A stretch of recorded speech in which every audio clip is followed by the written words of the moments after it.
Not only that Israel is no ally, but also that it is actually not a friend because it does actual damage to the United States through using its considerable access to Congress and the media to promote policies that are good neither for the United States nor for Israel. If the United States goes to war with Iran in the near future, it will not be because Tehran actually threatens America.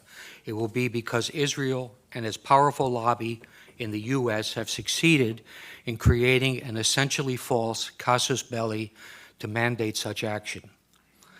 Prime Minister Benjamin Netanyahu, who once commented that 9/11 was good for Israel, has repeatedly sought to commit our government to draw red lines that would narrow options for the White House and de facto require it to take action with the military against Iran.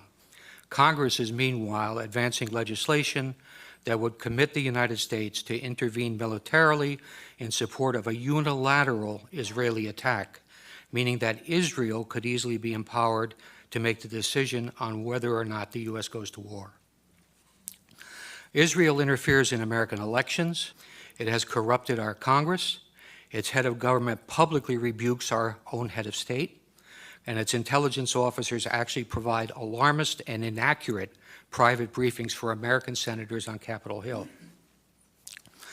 I also would not doubt that Israel, accustomed to behaving with impunity towards its alleged friend and patron in Washington, might manufacture a pretext to draw the U.S. into a new conflict, something reminiscent of the Lavon affair in Alexandria, Egypt in 1954, or the false flag attack on the USS Liberty in 1967.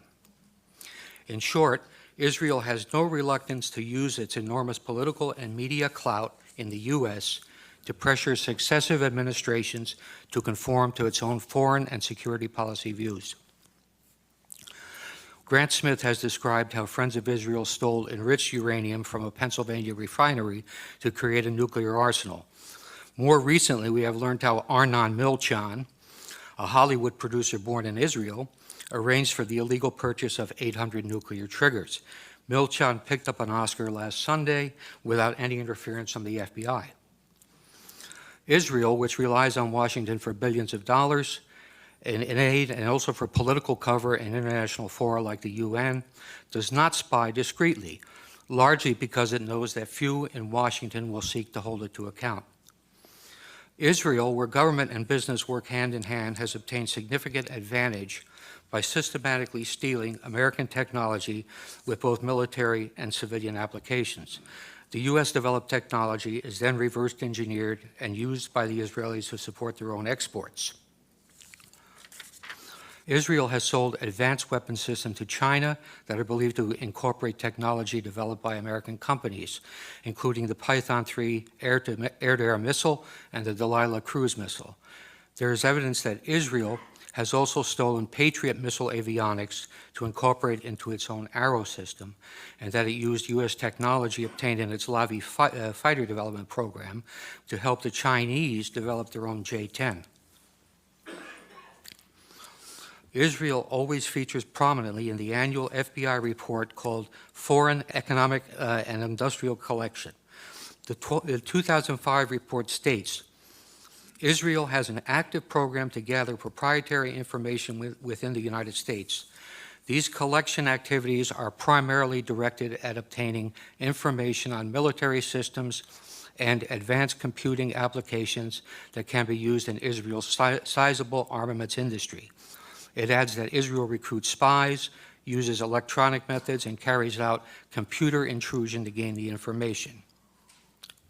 A 1996 Defense Investigative Service report noted that Israel has great success stealing technology by exploiting the numerous co-production projects that it has with the Pentagon. It says, placing Israeli nationals in key industries is a technique utilized with great success. A General Accounting Office examination of espionage directed against American defense and security industries described how Israeli citizens residing in the U.S. had stolen sensitive technology to manufacture artillery gun tubes, obtained classified plans for reconnaissance systems, and passed sensitive aerospace designs to unauthorized users. The GAO concluded that Israel conducts, and this is a quote, conducts the most aggressive espionage operation against the United States of any U.S. ally.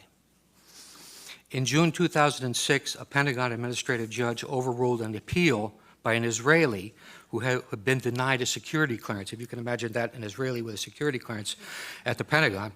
But anyway, they overruled him when he appealed it, and said the Israeli government is actively engaged in military and industrial espionage in the United States. An Israeli citizen working in the U.S. who has access to proprietary information is likely to be a target of such espionage.